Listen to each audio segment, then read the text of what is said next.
Good morning sa lahat. God bless. Mag-ingat kayo lagi sa inyong mga trabaho.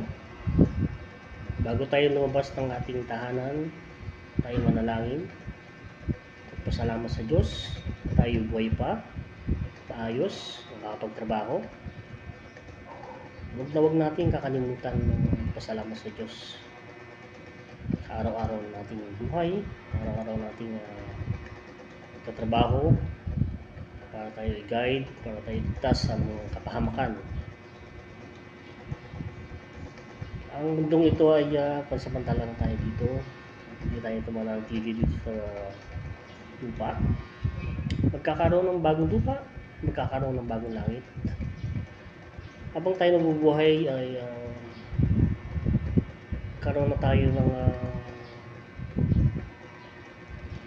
tinatawag na mabuting puso, mabuting pakikisama sa ating mga kasamahan. Tayo may mabuting kaisipan at hindi tayo pababayaan ng Diyos at gagabayan tayo lagi kung tayo ay laging malinis ang ating puso at isipan. Yun lang po ang aking masasabi at lagi kayo mag-ingat. Magbabayan kayo ng mga nasa langit. Saludo ako sa inyo lahat and God bless you. Good morning, good afternoon, and good evening.